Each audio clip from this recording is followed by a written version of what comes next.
할렐루야. 예. 제 소개를 따로 안 해도 됩니까? 아, 다행이네요. 그래도 이렇게 절 아시는 분들이 계시다니까.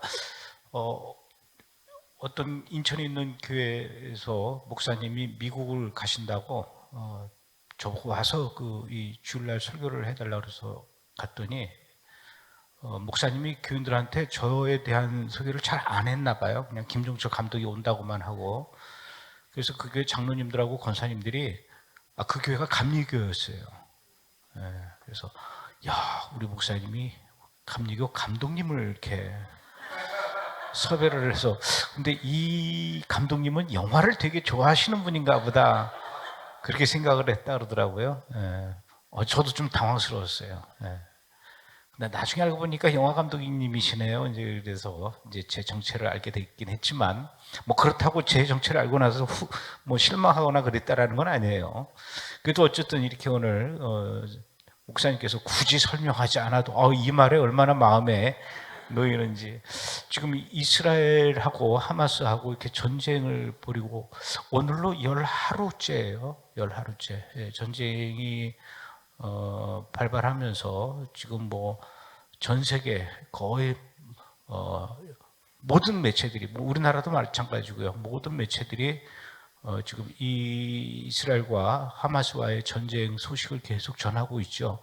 유튜브를 보니까요, 또 한국 사람들이 얼마나 이 발이 빠른지 유튜브에도 온통 이스라엘 하마스 전쟁으로 아주 점령이 돼 버렸어요. 그래서 이 정도로 한국 사람들이 이렇게 순발력 있게 영상들을 잘 만드는구나, 이제 이런 생각을 했는데, 그러다 보니까 이제 여러분들이 이스라엘에서 지금 일어나고 있는 여러 가지 일들에 대해서 뉴스나 또는 유튜브나 뭐 인터넷이나 이런 걸 통해서 어느 정도 정보들을 많이 이제 접하셨으리라 생각이 되지만, 그래도 평소에 이스라엘 문제라든가 팔레스타인 문제, 하마스 문제 이런 거에 대해서 관심이 없었던 사람들은 갑자기 너무나 생소한 단어들이 막 쏟아져 나오고 있기 때문에 이게 지금 무슨 소리인가 좀 헷갈려 하시는 분들도 있을 것 같아요. 그래서 오늘 여러분들에게 그런 용어 정리도 좀 해드리면서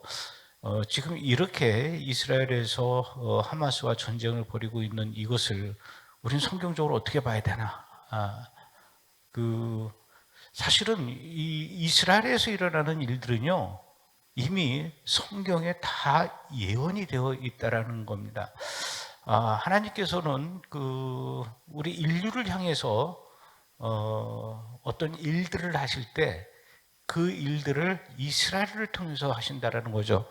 여러분들도 갖고 계시는 그 성경책을 보시면은요, 제가 한번 인터넷에 찾아봤어요. 신구약을 통틀어서 제일 많이 등장하는 단어가 뭘까 그랬더니 1위가 여호와라는 단어가 나온다. 제가 다 세본 건 아니에요. 인터넷에서 확인한 거니까 그것도 맞는지 안 맞는지 잘 모르겠지만 그래도 비슷하게 맞지 않을까 싶어요. 1위가 여호와라는 단어로 7020번이 등장한대요. 그 다음에 이제 두 번째로 많이 등장하는 단어가 하나님이라는 단어인데 4068번이 등장하고, 세 번째로 많이 등장하는 단어가 바로 이스라엘이라는 단어죠. 2468번 이렇게 등장을 한다고 합니다. 그러니까 성경에 아무리 뒤져도 창세기부터 요한계시록까지 일본은 안 나와요. 대한민국도 안 나오고 계속해서 이스라엘. 그만큼 하나님께서는 이스라엘이라는 그 이름을 계속 지명하면서 이스라엘을 통해서 일을 하시는데, 일들이 앞으로 이스라엘을 통해서 어떻게 일을 하겠다라는 일종의 예언과 약속의 이런 말씀들이죠.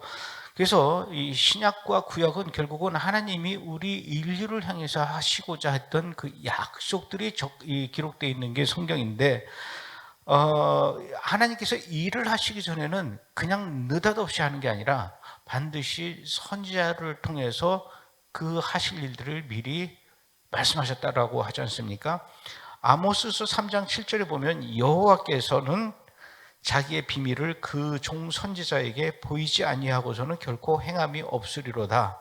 그래서 구약에는 약 1239개의 예언과 약속이 들어있고요. 신약 성경에는 578개의 예언이 들어있다라고 하는데 이것은 성경 전체에서 약 25%가 예언의 말씀이라는 겁니다.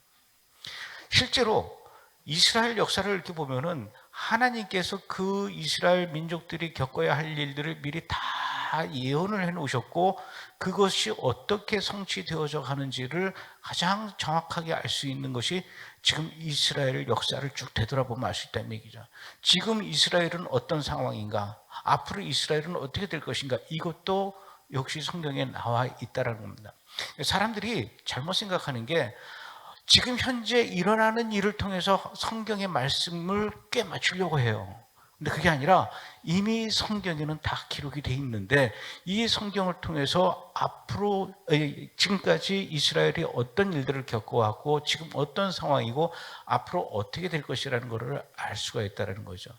그런 측면에서 지금 이스라엘과 하마스의 이 전쟁에 대해서 우리가 어떻게 성경 말씀과 연결지어서 생각해 볼 수 있는지 이런 걸 좀 한번 좀 생각해 봤으면 좋겠어요. 우선 이번에 10월 7일 날 토요일 날 새벽이죠. 지난주 토요일 날 새벽. 이날은 안식일이자 초막절의 마지막 날 새벽이었습니다. 하마스가 이스라엘 향해서 느닷없이 지상으로 그리고 공중으로 그리고 또 해상으로 이렇게 이스라엘을 침공한 이후에 지금까지 이스라엘의 그 사망자 숫자만 1350명 정도 이상 되고요. 또 부상자는 4400명. 그리고 지금까지 확인된 바로는 이스라엘 정부의 확인은 199명이 인질로 끌려갔다. 이렇게 얘기를 합니다. 이 얘기는 뭐냐면요. 이스라엘 민족이 2차 대전, 세계 2차 대전 당시에 독일 나치 히틀러한테 집단적으로 대학살을 당했던 홀로코스트 5년 동안 600만 명이 죽은 그 사건 이후로 처음으로 이렇게 짧은 시간 안에 많은 사람들이 학살당한 것은 처음 있는 일입니다. 그러다 보니까 이스라엘 국민들이 이렇게 홀로코스트를 경험한 사람도 그렇고 홀로코스트를 경험하지는 않았지만 부모님한테 또 교육을 통해서 들었던 이스라엘 국민들은요 집단적 지금 트라우마 상태에 빠져 있을 정도로 굉장히 그 이스라엘은 전 국토에서 이 시신들이 넘쳐나고 또 그 부상당한 사람들의 이 피비린내와 신음소리가 진동하고 있는 그런 상황입니다.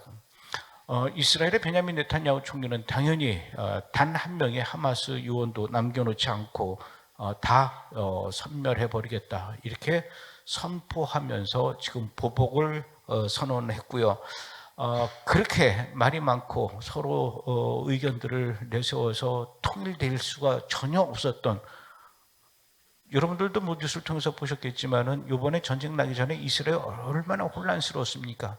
거의 이스라엘은 그때 상황에서 내전 직접 자기네들끼리 하마스가 아니라 이스라엘 국민들끼리 내전을 벌릴 수도 있을 만큼 그리고 차라리 서로 생각이 다르면 둘로 나누자 나라를 이런 이야기가 나올 정도로 이 하나가 될 줄 몰랐던 이스라엘 국민들이 그리고 정치인들이 지금은 똘똘 뭉쳐서 거국 내각을 만들어야 되겠다. 지금 이렇게 이 거국 내각이 총체적인 위기에 대응하고 있는 그런 상황입니다.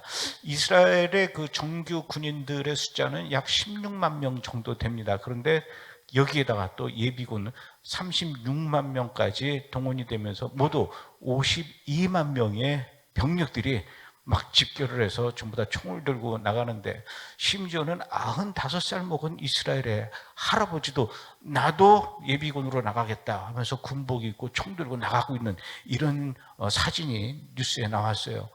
95살 먹은 할아버지가 총 들고 군인들 사이에 들어가 있으면 오히려 이게 더 방해가 되지 않을까라고 생각이 되지만 그게 아니라 이렇게 95살 먹은 할아버지도 지금 나라를 지키겠다고 나서고 있는 마당에 라면서 이스라엘 모든 국민들이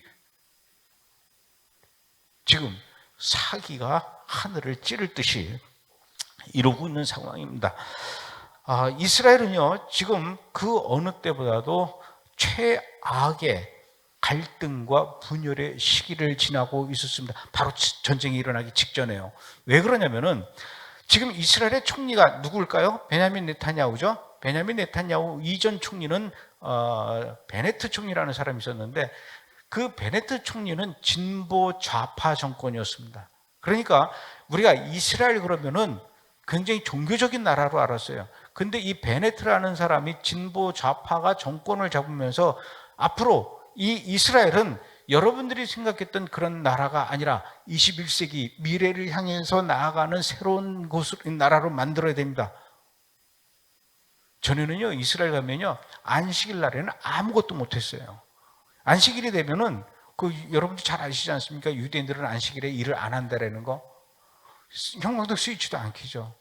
제가 예루살렘에 집을 하나 얻었었어요. 1년 동안. 근데 그 집이 8층에 있었어요.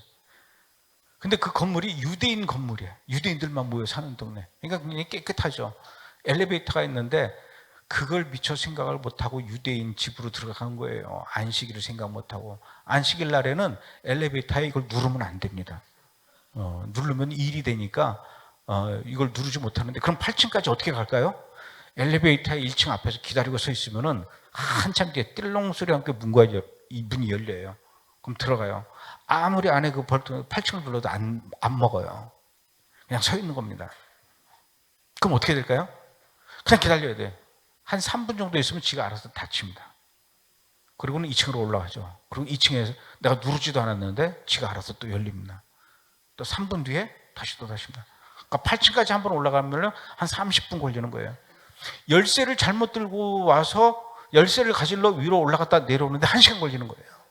그래서 안식일에는 엘리베이터 안에 의자가 몇 개가 있어요. 승질 부리지 말고 그냥 앉아서 기다려라. 이게 유대인들이 이스라엘 국가의 안식일이에요.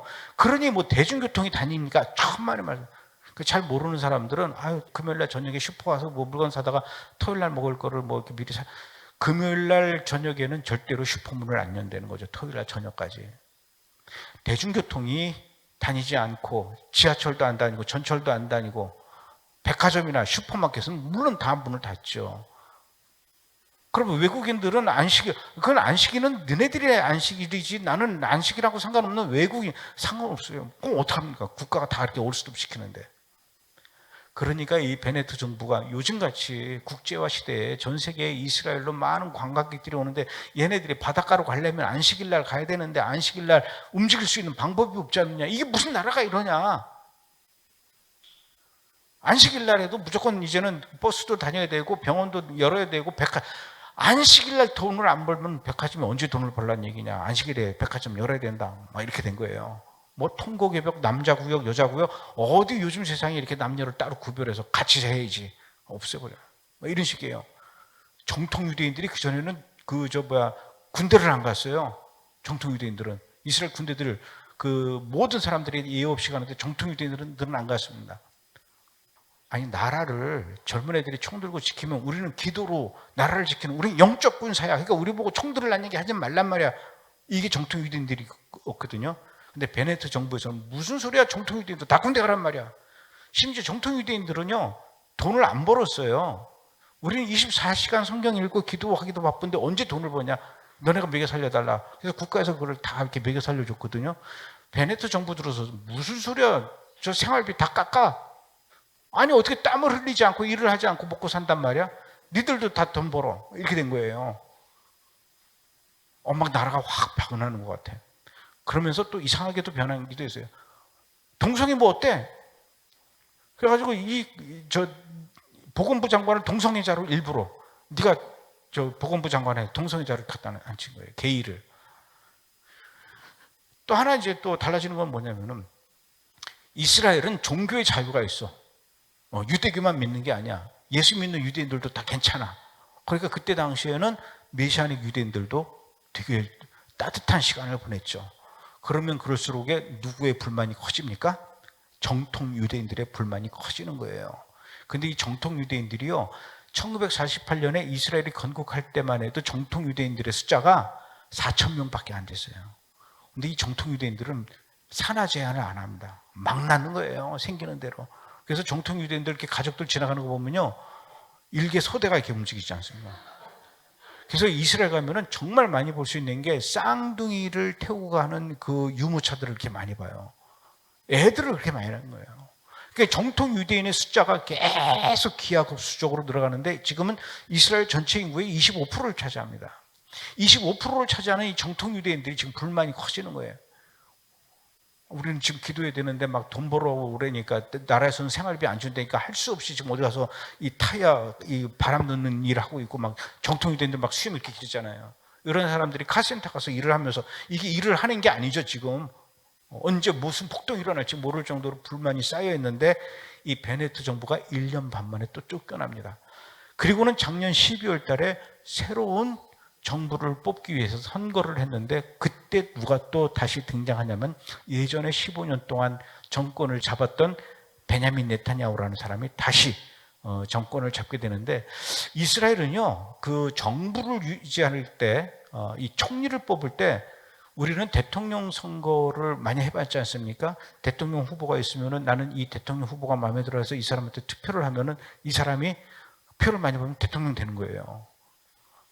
0.1%라도 많으면은 어쨌든 대통령 되는 건데, 이스라엘은 그렇게 인물을 보고 뽑는 게 아니라 정당이 있습니다. 우리로 치면은 국민의힘이 있고 민주당이 있고 정의당이 있고, 그럼 나는 정의당이 마음에 들어, 나는 민주당이 마음에 들어, 나는 국민의힘이.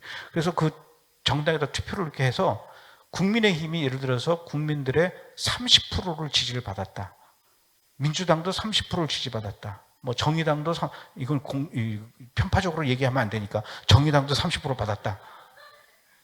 그러면은 그 30% 받은 만큼의 이 비례대표 이 국회의원 후보들이 그 표를 받은 만큼 되는 거예요. 그래서 제일 많이 받은 정당이 바로 이 베냐민 네타냐후가 소속되어 있는 리쿠드 당이라는 데가 32석을 잡았어요. 근데 이 32석 가지고는 정부를 유지할 수가 없습니다. 만들 수가 없어요. 이스라엘 국회의원은 120명인데 그 120명 중에 61명을 자기 편으로 끌어모아야 돼요. 그러니까 이 베냐민 네타냐후가 이 32석 가지고는 정부를 구성할 수가 없으니까 고민하다가 이제 머리를 돌린 거죠. 지금 이스라엘에서 정통 유대인들의 불만이 크거든요. 그리고 이 정통 유대인들, 이 기존에 이 진보 정권이 하려고 했던 것들에 대한 그 불만도 지금 국민들한테 많으니까 정통 유대인들을 모아서 내가 61석을 만들면은 정부를 구성할 수 있는 이 조건이 되면서 그 중에 제일 대장인 내가 총리가 됐다, 이 생각을 한 거예요. 그래서 그때부터 이스라엘의 정당이 한 40개 돼요. 그 40개 중에 표를 국회의원을 한 두세 명 모은 정당도 있을 거 아니에요. 그 중에 정통 유대인들만 찾아가가지고 얘기합니다. 나하고 같이 합시다. 나하고 같이 합시다. 나하고 같이 합시다. 그랬더니 정통 유대인들이 뭐라 그러냐면, 내가 당신하고 같이 힘을 합쳐서 61석을 만들어가지고 정부를 구성해서 네가 총리가 되면은 우리한테는 뭘 줄래? 우리한테 무슨 장관을 줄래? 뭘 원하십니까? 그러니까 이때부터 이제 이 정통 유대인들의 어깨가 이제 막 힘이 들어가면서 요구사항이 많아지는 겁니다. 우리한테 내무부 장관 줘, 우리한테 국방부 장관 줘, 우리한테 재무부 장관 줘, 막 이렇게 된 거예요. 그러니까 이제 이 베냐민 네타냐후도 어떻게 해서든지 자기가 총리를 되려면은 오케이, 알아서 다 들어줄게. 그래서 다 끌어모았는데 4개의 정당이 드디어 61석 이상이 된 거예요. 근데 자기네 정당, 베냐민 네타냐후 정당 빼고 나머지 정당이 다 뭐냐? 정통 유대인 당이 된 겁니다. 이거는요, 나라가 또 180도로 뒤집어지게 된 거예요. 180도가 아니라 하여튼 180도보다 더 많이 뒤집어진 거예요. 완전히 뒤집어진 거예요. 세상이 바뀌었습니다. 이게 어떻게 되냐면은 정통 유대인 보고 군대를 가? 다시 없애. 다시 정통 유대인들 군대 가는 애들 다 불러내. 앞으로 이 정통 유대인들, 이게 지금 정부에서 그렇게 하는 겁니다. 너희들은 앞으로 신경 쓰지 말고 기도만 해. 그 정통 유대인들 군대 가는 법 바꿔. 생활비를 안 줘. 무슨 소리야? 돈은 너희들이 열심히 벌고 저 기도하는 사람들은 우리가 먹여 살려줘야지. 이 나라가 유지되는 건 저들의 기도 때문이야. 저들한테 생활비 중단했던 거 다시 법 바꿔서 다시 또 돌려줘. 말이 된 거예요. 그 정통 유대인이 내무부 장관이 되니까 무슨 일이 생기냐면요. 이스라엘은 절대로 유대인 이외에는 살면 안 되는 땅이야. 유대인들, 아랍인들 다 나가. 막 이렇게 돼버리는 거예요. 그러니까 어떻게 됩니까? 이거는 이스라엘의 그 정통 유대인 이외의 일반 세속인들의 불만뿐만 아니라 팔레스타인 사람들까지도 다 나가라 그러니까. 어디 예루살렘에 이 거룩한 땅을 아랍 애들이 더럽히려고 그래. 이게 지금 금년 1월부터 이스라엘에 불어닥친 이 팔레스타인 아랍 사람들을 향한 경고의 소리가 지금 현재 이스라엘 정부에서 막 이렇게 들려 나오는 겁니다. 그러니까 이 정통 유대인들이 이 턱수염 이렇게 나고 시꺼먼 옷 입고 배 이렇게 나오는 이 유대인, 정통 유대인 할아버지들이 국회에 앉아가지고 다 자기들 마음에 들게끔 법을 계속 바꾸는 거예요. 그런데 이스라엘은 특이한 게 있습니다. 이게 뭐냐면요. 이 국회에서 법을 이렇게 바꾸고 만들잖아요. 통과시키잖아요. 그러면 이 법을 대법원에서 이건 이렇게 바꾸면 안 돼. 이거 무효야. 너무 국회가 독선적으로 나가는 것을 제어하기 위해서 이스라엘의 사법부가 그걸 반대를 하면서 이 법 무효, 땅땅땅, 그럼 무효가 되는 거예요. 이런 식으로 돼 있는데 지금 이거를 정통 유대인들이 막 하려고 하는 것들을 지금 사법부에서 이건 무효야, 땅땅땅, 이건 무효야 그랬더니 어떻게 되는 겁니까? 이스라엘의 지금 정통 유대인 정부가 저 법원들이 갖고 있는 이 무효야 이 권한을 없애는 법을 또 만드는 거예요. 이게 소위 말해서 맨날 뉴스에 나오는 사법개혁 반대라는 겁니다. 베냐민 네타냐후 정부는 저 대법원의 권한을 축소시키는 사법을 개혁해야 된다라고 주장을 하는 거고, 이건 뭘까요? 현재 정통 유대인들이 요구하는 겁니다. 안 된다, 무슨 소리 아니냐? 이 국회의 잘못을 사법부에서 견제해야 하고 이것을 억제하는 것이 이 진정한 민주주의지, 이거를 못하게 하는 것은 이거는 민주주의를 포기하는 것과 마찬가지고 이건 독재 정치다. 나치가 아니라 이거는 정통 유대인이 곧 히틀러나 마찬가지다 이러면서 쌈박질이 난 겁니다. 그래서 맨날 하루에 20만 명씩이나 되는 이 유대인들이 길거리에 나와서 데모를 하고 시위를 벌였어요. 매일 20만 명씩 이렇게 거리에 나왔다는 것은 일주일이면은 안식일을 빼고 120만 명이 길거리에 나와서 데모를 했다는 거예요. 이스라엘 국민들의 숫자가 960만 명인데 그 960만 명 중에 120만 명이 나왔다면은 엄청나게 쏟아져 나왔다는 거죠. 이런 걸 두고 심지어는 이스라엘의 이 정치인들 뿐만 아니라 이스라엘에서 사업하는 사람도 도저히 이런 상황에서는 정통 유대인들이 이 횡포 때문에 사업을 못하겠다 해가지고 그 이스라엘에 갖고 있던 돈들을 다 외국으로 빼가는, 그 돈이 없어지게 되는 거예요, 이스라엘이. 심지어는 군인들도 이렇게 독재 국가에서 나는 내 목숨을 바치면서 나라를 지키고 싶지 않다. 심지어는 이스라엘은 현역이 아니라 예비군들이 모든 전쟁을 치르거든요. 그 예비군들이 뭐라 그랬냐면 나는 이런 독재 국가에서 내 목숨을 바쳐가면서 훈련에, 예비군 훈련에 참가할 수 없다. 전쟁 나도 날 부를 생각하지 마라. 이런 거예요. 이건 뭡니까? 안보의 공백이 온 겁니다. 이 안보의 공백을 하마스가 가만히 있지 않았던 거죠. 그런데 이렇게 정통 유대인 정부가 이제는 또 누구를 향해서 그러냐면요. 예수 믿는 유대인들, 메시아닉주를 향해서 이제 핍박을 하기 시작하는데, 정통 유대인 정부, 정통 유대인 국가가 되다 보니까 어디 이 나라에서 예수 믿는 것들이 유대인이라고 할 수 있어. 이렇게 되는 거예요. 제가 2010년도에 영화를 2009년도에 찍어서 2010년도에 개봉한 영화 회복이라고 아시죠? 이스라엘에서 예수 믿는다는 이유 때문에 그 가정에 가서 폭탄을 던져서 16살짜리 아들이 그 30cm 앞에서 폭탄이 터져서 큰 부상을 입었던 그 사건을 소재로 한 영화가 회복입니다. 이스라엘에서 이렇게 폭탄 테러가 일어난다는 건 굉장히 민감한 얘기거든요. 그래서 그 폭탄 테러 사건이 일어난 이후부터 계속해서 이스라엘의 모든 언론이 도대체 누가 이 폭탄을 보낸 걸까? 당연히 이스라엘의 모든 국민들과 언론은 이 폭탄을 보낸 사람은 아랍 팔레스타인 테러리스트가 보냈을 것이다 라고 단정을 짓고 계속 그쪽으로 생각을 했는데, 도대체 어떤 아랍 놈이 폭탄을 보내가지고 유대인들을 이렇게 죽이려고 그랬는지 나 짝 좀 보자 그랬는데, 매일매일 이 수사가 진행되는 과정이 뉴스에 나오는데, 알고 보니까 범인이 팔레스타인 테러리스트가 아니라 이스라엘의 유대인, 정통 유대인이었던 거예요. 이 정통 유대인이 아니 어떻게 우리 동네에서 이 예수 믿는 인간들이 예배를 드리고 있어? 이것들은 다 죽여야 돼서 그래서 폭탄을 보낸 겁니다. 그건 정말 나쁜 놈이죠. 근데 이놈은 이 집에다 폭탄을 보내기 이전에도 텔아비브에 가가지고 춤추던 사람들, 어디 이 거룩한 땅에서 뻘겋고 춤들을 추냐 그래가지고 칼로 찔러서 사람을 둘이나 죽였어요. 이런 아주 나쁜 놈을 변호한 변호사가 뭐라 그랬냐면, 사실은 이 범인이 이 범인으로만 끝나는 게 아니라 내가 바로 이 범인이다.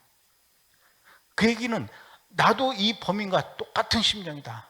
우리 모두, 이 사람 이름이 잭 타이텔이라는 사람인데 우리 모두 잭 타이텔이다.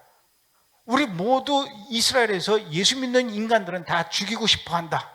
이렇게 얘기를 했던 사람이 변호사예요. 그 변호사가 범인보다 더 극악한 말을 한 겁니다. 근데 그 변호사가 지금 이번 정부의 국가안보장관이 돼버렸어요. 이게 지금 이스라엘의 상황입니다. 하도 그 국가안보장관이 너무 극단적인 얘기를 하니까 얘를 국가안보장관으로 시켜놓은 베냐민 네타냐후가 내가 안보장관을 시켜줄 테니까 제발 좀 조심 좀 해달라. 뭘요? 말 좀 조심하고. 아이, 걱정하지 말라고. 혹시라도 몰라서 그러는데 너 혹시 네가 안보장관으로 있을 때 저 예루살렘에 가면 황금사원이라고 있거든요. 거기 가지 마. 안 간다고. 진짜 가지 마. 그냥 안 갈게요. 오케이. 국가안보장관 시켜줄게. 딱 국가안보장관 시켜주니까 그 다음 날 황금사원으로 기어 올라갔어요. 1000명의 경호원을 대동하고 군인들을 대동하고. 이 얘기는 뭐냐면요, 예루살렘의 황금사원이라는 곳은 이슬람 사원인데 전 세계 17억 무슬림들이 가장 중요하게 생각하는 성지 3군데가 있습니다. 사우디아라비아의 메카, 그 다음에 메디나, 그리고 예루살렘의 이 황금사원이에요. 이 황금사원은 이 모하메드가 사우디아라비아 메카에서 말을 타고, 하얀 말을 타고 하룻밤 사이에 이 황금사원 자리로 날아와서 여기서 하늘로 올라가서 아브라함도 만나고 모세도 만나고 엘리야도 만나고 다시 내려왔다라고 하는 굉장히 중요한 자리입니다. 믿거나 말거나인데. 그래서 전 세계 무슬림들은 태어나서 죽기 전에 그 황금사원을 꼭 한번 방문해 보는 게 평생 소원이에요.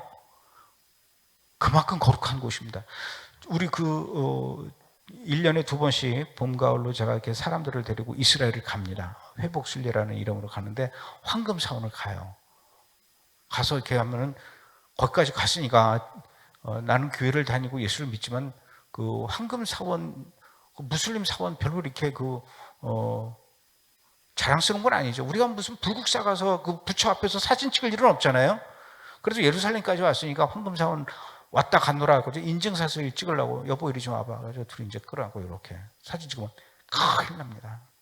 갑자기 무슬림들이 몰려가지고 어디 거룩한 곳에서 남녀가 어깨동무를 하고 어디 손을 잡고 아우 다리 아파. 나 좀 잠깐 앉아있을게. 어디 땅바닥에 네 더러운 엉덩이를 깔고 앉고 이런 데가 황금사원이에요. 여기를 벤그비르 국가안보장관이 1000명의 군인들을 데리고 갔으니 이게 난리가 났죠. 그때 베냐민 네타냐후가 가지 말랬더니 왜 가서 13분밖에 안 있었어요.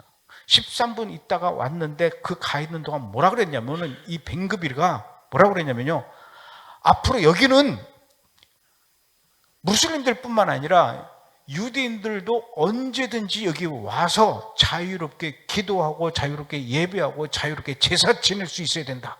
그렇게 할 것이다. 이런 얘기를 한 겁니다. 청천벽력과 같은 얘기한 거예요. 주일날 장 목사님이 여기서 설교하시는데 갑자기 타르라니 머리 깎은 스님이 들어와가지고 목탁을 두들기면서 앞으로 여기서 언제든지 우리의 불자들도 들어와서 맘 놓고 108배를 하고 나무아비 이거 할 수 있어야 된다. 이 정신 나간 거죠. 무슬림들이 봤을 때 말이 안 되는 거예요. 그러니까 이제 막 팔레스타인 내 무슬림들 뿐만 아니라 가자 지구에 있는 무슬림들, 전 세계에 있는 무슬림들이 난리가 난 겁니다. 이건 이슬람에 대한 도전이다. 이게 금년 1월 달에 있었던 일이에요. 1월 3일 날. 그걸로 끝난 게 아니라 그 뒤에도 2번이나 더 갔어요. 그러니까 지금까지 모두 9개월 동안 3번이나 그렇게 했던 겁니다. 막 나라는 지금 보수와 진보가 갈라져가지고 지금 절단나기 직전이죠. 차라리 이럴 거면 따로 살자 그러고 지금 그러고 있죠. 군인들은 나라 안 지키겠다 그러죠. 벤그비르 저 사람은 가지 말라는데도 굳이 저러고 갔죠. 스모트리치라고 하는 재무부 장관이 있어요. 이 사람도 벤그비르하고 같은 급이에요. 극단적이기는. 이 스모트리치라는 사람의 부인이 애가 아파서 데리고 병원을 갔는데 아마 급하게 병원을 갔나 봐요.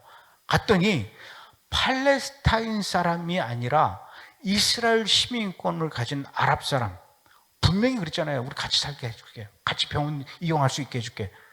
이 스모트리치 장관의 재무부 장관의 부인이 애가 아파서 병원으로 갔더니 그 병원에 아랍애가 지금 치료받고 있는 거예요. 어떻게 우리 애를 저 아랍애와 같은 병실에 있게 할 수 있느냐? 제가 저렇게 지금 치료를 해주고 피를 넣어줘서 쟤를 다시 건강하게 해준 다음에 제가 어떻게 칼을 휘두르고 어떻게 총을 쏘는 테러리스트로 변할지 모르는데 어떻게 저런 애를 같이 유대인들하고 병원을 이용하게 할 수 있느냐? 어떻게 유대인 아이들이 아랍 애들하고 한 교실에서 공부할 수 있게 하느냐? 이건 말이 안 된다. 이러면서 이 스모트리치 장관이 오케이 알았어. 당신의 뜻을 내가 충분히 국가에 반영하겠어. 그러면서 앞으로 모든 팔레스타인들은 이스라엘 땅에서 나가라 이러고 지금 있었던 거예요. 이게 바로 직전에 있었던 일입니다. 전쟁 나기 직전에. 정통 유대인들이 이러면은 세속 유대인은 좀 나을까요? 요번에 그 하마스가 10월 7일 날 막 쳐들어와가지고 광야에서 밤새 축제하던 그 사람들을 향해서 막 총으로 가가지고 쏴가지고 260명이 죽었대잖아요. 닥치는 대로 쏜 겁니다. 닥치는 대로 쐈는데 거기서 또 많은 사람들을 인질로 끌고 갔어요. 그 광야에서 1000여 명이 밤새 춤을 추고 논 거는요, 마약 파티였습니다. 마약만 한 게 아니라 가운데다가 그 옛날 광야에서 유대인들이 황금 송아지를 놓고 그걸 주변으로 빙글빙글 춤추면서 그 패악한 짓을 했던 것 마냥 이 유대인들이 도대체 왜 거기다가 불상을 갖다 놨냐고요. 근데 뉴스에서는 아주 교묘하게 그 불상은 딱 잘라서 안 보여주더라고요. 그래서 그거 본 사람 별로 없을 거예요. 제가 하는 얘기가 너무 과장돼서 이렇게 들릴지 모르지만 자꾸 보여드릴게요. 그거 좀 보여주십시오. 보이죠? 그러다가 저기서 지금 내려오는 겁니다. 하늘에서 글라이더가 총을 든 하마스들이. 저 마약에 취해가지고 저러고 있는 거죠. 저기 도망가는 거고요. 뉴스에서는 앞에 그 불상 나오는 데는 잘라서 이렇게 뉴스에 보여줘요. 왜 그러는지는 잘 모르겠지만 다시 한번 봅시다. 그거를. 저는요 저런 데를 여러 번 가봤어요. 마약 파티가 이루어지는 이스라엘의 남쪽 사막에는 저런 일들이 많이 있습니다. 저렇게 밤새 술과 마약에 취해가지고 아침에 해가 뜨는 거를 보면서 내가 드디어 밤을 꼴딱 샜구나, 올라이트를 했구나. 그런데 이 축제를, 마약 축제의 가장 하이라이트 서프라이즈 이벤트가 갑자기 하늘에서 누두두두두 내려오니까, 야, 누가 이 파티를 연출했는지 기획을 했는지 정말 다양하게 버라이어티하게 준비를 했구나, 이러면서 춤을 추고 있었을 거예요. 근데 그게 바로 하마스가 내려오는데, 하마스가 내려올 때만 해도 몰랐다라는 겁니다. 내려와서 총을 쏘니까 그제서야 놀래서 이렇게 도망을 갔는데, 저기서 260명이나 죽고 많은 사람들이 인질로 끌려갔다는 얘기죠. 1991년도 자료이긴 하지만 여러 나라를 향해서 조사를 했어요. 신은 존재하지 않는다. 무신론자들이죠. 동독은 88%, 러시아는 27%, 영국은 14%, 미국은 1%, 이스라엘은 몇 프로일까요? 26%입니다. 그런데 91년도에 26%가 이 세상에 신은 존재하지 않는다라고 무신론자라고 고백했던 사람들의 숫자가 26%였는데, 그 뒤에 24년이 지난 2021년도에 다시 또 조사를 했더니, 이제는 갤럽에서 조사했는데 이스라엘에서 신은 존재하지 않는다, 나는 종교적이지 않다, 나는 무신론자이다 라고 대답한 사람들의 숫자가 65%나 된답니다. 이스라엘의 무신론자가 65%예요. 믿어지시지 않으시겠지만 텔아비브는 전체 인구 중에 25%가 동성애자입니다. 더 충격적인 얘기는 이스라엘 국민들의 10%가 동성애자라는 사실이에요. 매년 5월이면 예루살렘 말고, 예루살렘도 그러는데 텔아비브에서 국제 동성애자 페스티벌을 엽니다. 이때는 전 세계에서 동성애자들이 이 이스라엘로 다 몰려드는 거예요. 그래서 30만 명에서 45만 명이 모여가지고 파티를 여는데, 그때는 텔아비브라는 도시가, 이건 그냥 사람이 사는 도시가 아니라 그야말로 그 옛날 소돔과 고모라가 따로 없을 정도로 온갖 음행과 온갖 더러운 일들이 바로 그 이스라엘 땅 텔아비브에서, 이것이 텔아비브에서만 이루어지는 것이 아니라 예루살렘에서도 이루어지고 있다는 얘기죠. 사람들이 이스라엘 하면은 영적인 도시이고 영적인 국가이고, 다 거기 있는 사람들은 하나님을 믿고 하나님을 경외하는 거룩한 홀리랜드의 홀리 피플이라고 생각을 하지만 사실은 정반대라는 거죠. 하나님의 진노가 극에 달할 수밖에 없는 일들이 일어나고 있었습니다. 저렇게 밤새도록 마약 파티가 일어나는 장소는 가자지구에서 불과 1km, 2km밖에 떨어지지 않은 곳이라는 얘기죠.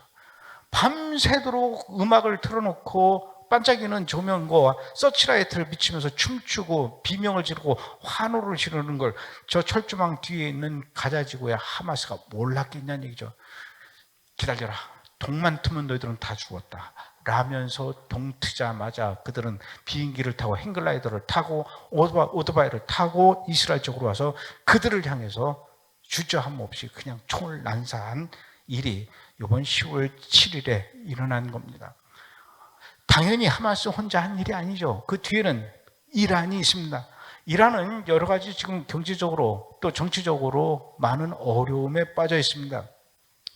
여러분들도 알다시피 이슬람은 수니파와 시아파가 있는데, 이란은 시아파 종주국입니다. 하마스는 수니파예요. 그런데 이란은 시아파, 물론 종파는 다르지만 이 종파를 뛰어넘어서 이스라엘을 죽여서 없애겠다라는 것은 똑같습니다. 이걸로 이번에 하마스와 이란이 힘을 합치고 똘똘 뭉쳤다는 얘기죠. 이란은 그동안 하마스에 1년에 1억 달러, 약 1350억씩 하마스에 돈을 지원해 왔습니다. 작년에 20대 젊은 아가씨가 이 히잡을 제대로 안 썼다라는 이유로 도덕경찰이 끌고 가가지고 의문사로 죽이게 한 이후에 이란은 전국에서 이란을 향해서 이 정부를 향해서 반정부 시위가 들불처럼 일어났죠. 이것이 국제적으로도 여론이 안 좋아서 이란은 여러 가지 힘든 상황이었습니다. 그런데 이란의 상대 국가, 이 순위파 종주국인 사우디는 또 이란하고는 굉장히 또 상황이 달라요. 여러분들도 아시다시피 사우디는 빈살만에 등장한 이후로 막 지금 난리 났습니다. 네옴시티 만들겠다 그래요. 1조 달러를 들여서 170km의 큰 길다란 도시를 만드는데 서울의 43배 면적이라고 합니다. 여기에 지금 전 세계가 다들 막 참여하지 못해서 안달을 하고 있어요. 우리나라도 지금 현대건설이 거기 지금 참여한다고 돼 있어요.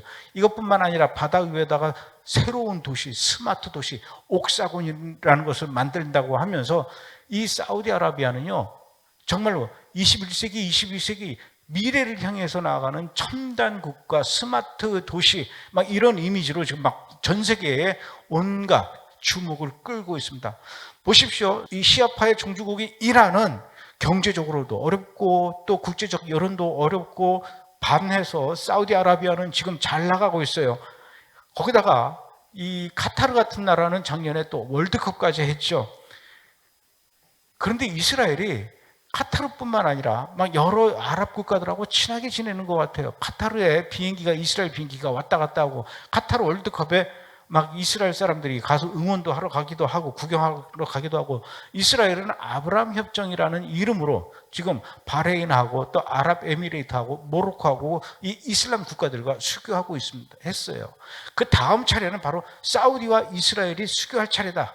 이 아브라함 협정을 맺게 될 차례다. 이렇게 되면 가장 이 배 아픈 사람이 이란이 될 수밖에 없죠.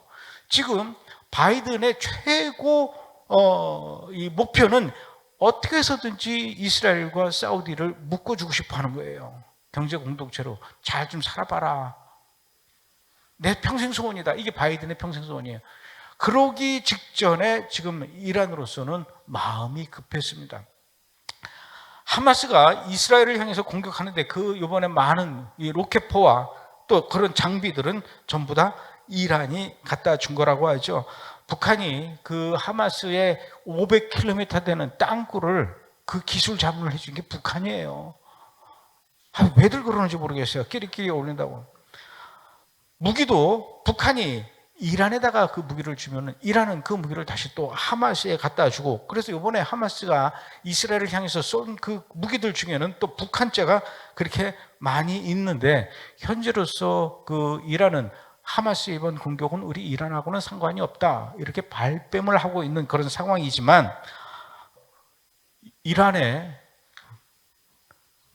대통령이 뭐라 그랬냐면은, 이번에 하마스가 이스라엘을 공격한 것은 우리 이슬람 국가들의 자존심을 높이 세워줬다, 이렇게 이야기하면서, 사실은 이번 그 10월 7일 공격하기 이전에 2달 전인 8월에 카타르에서 이미 이란과 하마스의 이 지도자들이 모여서 이번 이 공격을 위해서 치밀하게 회의를 가졌다라는 뉴스가 이미 나왔어요. 왜 하필이면 10월 7일이었을까요? 1948년 5월 14일에 이스라엘이 독립한 이후에 바로 그날 밤에 1차 중동전쟁이 일어나죠. 그리고 또 그 뒤에 2차 중동전쟁이 일어나고, 또 1967년에는 6.1 전쟁이라는 3차 중동전쟁이 일어났습니다. 아까도 말씀드렸던 것이, 이스라엘은 주변 아랍 국가들과 싸워서 도저히 이길 수 없는, 계산적으로 이길 수 없는 전쟁에서 모두 승리했습니다. 그러니까 얼마든지 자만할 수 있었던 상황이죠. 그런데다가 이 아랍 국가들이 어떻게 하면 저 인간들을 괴멸시킬 수 있는 방법이 없을까? 맨날 모여서 그것만 회의했겠죠. 그래서 작전을 여러 가지를 짰어요. 우선은 공격을 할 것처럼 막 액션을 취하면 이스라엘 정보당국이 쟤네들이, 아랍국들이 우리나라를, 이스라엘 공격하려고 준비하는 것 같다 그러고 막 다들 예비군 비상 수집하고, 이걸 몇 번 반복하고 이제 그만해, 안 올 것 같아. 그러다가 느닷없이 당한 게 4차 중동전쟁, 욤키푸르 전쟁입니다. 이날은 대속죄일이었어요. 대속죄일에는 평소에 안식일에 또 절대로 일을 안 하던 이 유대인들이 대속죄일은요, 예외 없이 모든 이스라엘에도 날라리들이 많이 있지 않습니까? 이 날라리들마저도 24시간 금식하면서 기도하는 날이 대속죄일입니다. 이날을 노려서 공격을 했기 때문에 이 4차 중동전쟁, 욤키푸르 전쟁 때는 이스라엘이 굉장히 큰 피해를 입었어요. 정말 자존심이 구겨졌죠. 하마스가 오늘 아침에 얘기하는 거 보니까 200명에서 250명 정도 잡아갔대요. 이스라엘 내에서는 공식적으로 확인한 건 199명이었다 이렇게 얘기를 하는데 왜 잡아갔을까요? 뻔하죠. 인간 방패를 쓰는 거고요. 또 하나는 이스라엘에 수감되어 있는 팔레스타인 그 수감자들이 8,000명 정도 됩니다. 8,000명 다 풀어줘라. 그럼 내가 인질을 다 풀어줄게. 이렇게 되는 겁니다. 이걸 요구하는 거예요. 2006년도에 역시 이스라엘 군인이 가자지구로 끌려간 적이 있습니다. 납치된 적이 있어요. 그때도 300m 땅굴 파가지고 와서 그 근무 쓰고 있는 그 이스라엘 군인을 땅굴로 해서 데리고 들어간 거예요. 이거를 안 이스라엘 쪽에서 돌려다오. 못 주겠다. 인질을 받고 싶으면은 그때 당시에 이스라엘에 수감되어 있는 팔레스타인 수감자들 1,000명하고 맞바꾸자. 1명하고 1,000명하고 맞바꾸자. 그러니까 이스라엘이 말이 되는 소리냐. 1명하고 1,000명하고 말도 안 된다. 그러니까 어떻게 했냐면요. 그럼 필요 없어. 우리가 들어갈게. 그래서 이스라엘 군대가 가자지구로 들어갔습니다. 찾았을까요? 50일 동안 쑤시고 다녔는데 못 찾았습니다. 헤집고 다녔는데. 땅굴 속으로 돌아다니는데 어떻게 찾습니까? 50일 만에 다시 철수하고 나왔죠. 그 대신에 17명의 이스라엘 군인이 죽었어요. 1명 때문에.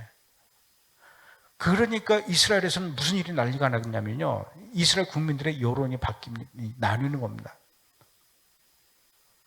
절대로 저 1명의 인질 때문에 1,000명의 포로들을 풀어주면 안 된다. 쟤네들 풀어주면 어디로 갈까요? 가자지구로 다시 가거든요. 쟤네들 가자지구에 가가지고 분노로 또다시 테러를 일으키기 위해서 이스라엘 쪽으로 넘어올 것이다. 그것이 불보듯 뻔한데 걔네들을 풀어주면 안 된다. 차라리 1명을 우리는 희생을 시켜도 절대로 포로를 풀어줘서는 안 된다. 이런 입장인 거예요. 또 한쪽에서는 무슨 소리냐. 1명의 군인이라도 우리의 소중한 아들이고 저 아들이 집에 돌아오기만을 지금도 눈물을 흘리면서 기다리고 있는 부모들이 있고 엄마가 있는데 어떻게 저거를 국가가 나 몰라라고 희생시킨다라는 이야기를 할 수 있는 이 국론이 나뉘었습니다. 5년 동안 그거 가지고 이스라엘이요. 국가가 또 그때 또 둘로 나뉘었어요. 결국 어떻게 했을까요? 5년 뒤에 2011년도에 1,027명의 포로와 수감자와 1명의 인질을 맞바꿨습니다. 그리고 그 인간들이 이번에 다시 이스라엘을 향해서 공격해 온 거예요. 그럼 이거 지금 199명의 확인된 그 인질들을 어떻게 해야 되냐고. 8,000명하고 바꿔야 되느냐. 또다시 이스라엘 국민들의 국론을 갈라놓으려는 발상입니다. 그 인질들 중에요. 유대인들만 있어. 이스라엘 사람들만 있는 게 아니라 30개국의 사람들이 또 잡혀 들어갔어요. 인질로 끌려가요. 아니 거기는 왜 이렇게 남쪽에 이스라엘 가자지구 옆에 30개국의 사람들이 다 이렇게 몰려 있을까요? 이해가 안 가시죠? 거기서 무슨 박람회를 했나? 그게 아니라 이스라엘은 우리하고 달리 이중 국적을 인정합니다. 미국에 있던 유대인들이 이스라엘로 알리하면은 미국 국적도 유지하게 하고 이스라엘 국적도 주는 거예요. 그래서 30개국의 인질들이라는 거는 그 30개국에서 온 유대인들, 알리한 사람들, 물론 그 중에 이제 일하러 온 태국 사람들도 있긴 있어요. 중국 사람들도 있고, 중국 사람들도 꽤 많이 인질로 잡혀갔는데요. 지금 중국 정부에서는 그 인질들에 대해서 한마디도 안 합니다. 왜 그럴까요? 끼어들고 싶지 않은 거예요. 자기네들이 인질이 끌려갔는데도 딱 모른 척하고 있잖아요. 이게 중국입니다. 그러나 어쨌든 이중국적자라 하더라도 미국 정부 입장에서는 우리 미국 국적을 가진 미국 시민이 끌려 들어가 있으니까 제발 우리나라 시민이 거기 들어가 있으니까 이스라엘 함부로 지상전하지 마라. 들어가서 어떻게 인질들 위험하게 하지 마라. 이런 식으로 30개의 나라가 이스라엘을 향해서 압박하게 하려는 용도로 그렇게 인질들을 다 잡아갔다는 얘기죠. 이스라엘은 지금 정치권과 모든 국민들이 극단적 트라우마에 쌓이면서 그야말로 분노 게이지가 잔뜩 올라가 있다는 얘기죠. 쉽게 얘기해서 도끼가 잔뜩 올라가 있다는 얘기입니다. 반드시 이참에 하마스를 아예 쓸어버려야 된다. 이렇게 얘기를 하는데 또 다른 일각에서는 하마스를 좀 쓸어버리는 게 중요한 게 아니라 하마스로 쓸어버려야 되겠다라는 그런 도끼 때문에 지금 이스라엘 전투 병력들이 전부 다 이스라엘 남쪽으로 가 있어요. 남쪽으로 가면 어떻게 될까요? 북쪽에 헤즈볼라가 있지 않습니까? 그런데 이스라엘이 상대하기에 가자 지구의 하마스와 북쪽에 있는 헤즈볼라와는 차원이 다릅니다. 하마스는 자기네들끼리 50만 원짜리 70만 원짜리 수도 파이프로 만든 로켓포로 이스라엘 향해서 쏘지만은 헤즈볼라는 이란의 지원을 받고 있기 때문에 얘네들의 무기는 최신식이에요. 그러니까 굉장히 또 다른 그 차원의 전투가 벌어질 수도 있는데 지금 헤즈볼라가 이스라엘을 향해서 갈릴리 쪽으로 계속 미사일을 날리고 있습니다. 헤즈볼라가 날리니까 옆에 있던 또 시리아도 이스라엘 쪽으로 또 향해서 또 미사일을 쏘고 있어요. 이 얘기는 뭐냐면요, 남쪽으로 몰려간 이스라엘 군인들을 저 북쪽으로 또 분산시킨 겁니다. 그럼 어떻게 될까요? 가운데가 텅 비는 거예요. 가운데가 텅 비면은 가운데 누가 있습니까? 웨스트뱅크가 있는 거예요. 팔레스타인 자치정부. 그러니까 이스라엘은요, 동시에 2개 이상의 전장에서 싸우게 되면 이게 어려워지는 겁니다. 그런데 지금 이스라엘은 동시에 6개의 전장에서 싸울 수밖에 없는 이런 상황인데, 이 얘기는 뭐냐면은 계속해서 헤즈볼라와 하마스를 이용해서 이스라엘을 자극하게 하고, 이스라엘은 결국은 어떻게 할까요? 가자지구로 지상전을 펼치게 되면은 계속해서 누가 뭐라 그러냐면, 이란이 만약에 이스라엘 군인이 가자지구로 들어가게 되면 그때는 상황이 굉장히 복잡하게 되고 이란을 통제불능의 상황으로 이끌어가게 될 것이다. 이 얘기는 뭐냐면 이란도 가만히 있지 않겠다, 이 얘기입니다. 이란의 이 전쟁에 이란이 개입하려는 명분을 계속 쌓아가고 있는 중인데, 지금 이스라엘은 너무 지금 흥분해가지고 너무 분노에 차가지고 이성을 잃어서 자기의 그 갈피를 못 잡고 있는 그런 상황인 것 같고, 이란의 수에 좀 말려 들어가게 되는 것이 아닌가, 이런 생각이 드는데, 만약에 이렇게 되면은 여러분들이 오늘이나 내일 뉴스를 유심히 보셔야 되는 게, 이란이 과연 이스라엘을 향해서 우리도 가만히 있지 않겠다, 우리도 개입하겠다라고 하는 순간은, 이때부터는 단순히 이스라엘과 하마스와의 전쟁이 아니라 이스라엘과 이란의 전쟁으로 불거지게 될 것이고, 만약에 이스라엘이 이란과 전쟁을 하게 되면 단순히 두 나라 간의 전쟁이 되는 게 아니라 이란 뒤에는 또 누가 있습니까? 러시아가 있다는 거죠. 러시아가 이란을 한패가 돼서 이스라엘을 공격하게 되면 이거는 또 다른 문제가 됩니다. 2500년 동안 러시아 역사 속에서 한 번도 이란과 연합해 본 적이 없어요.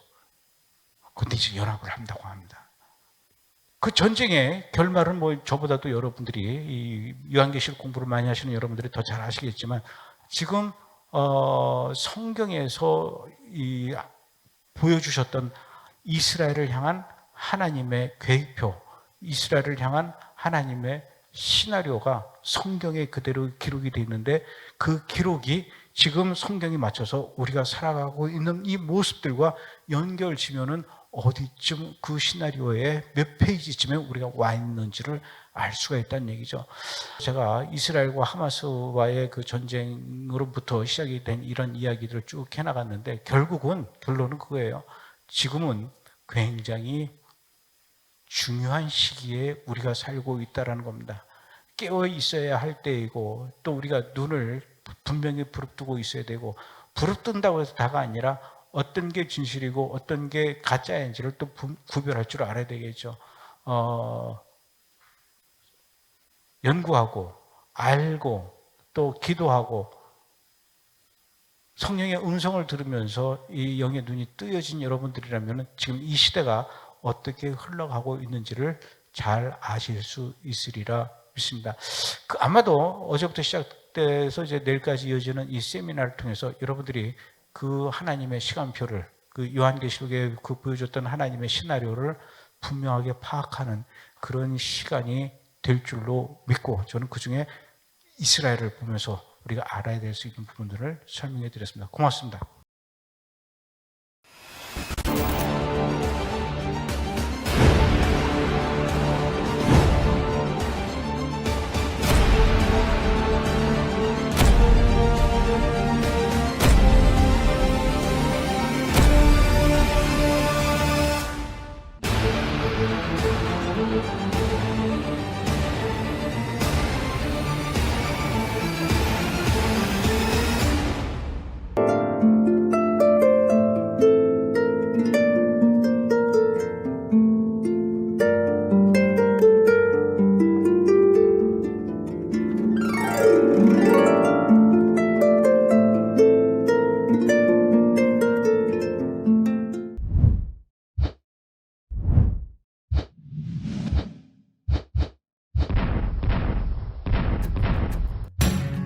you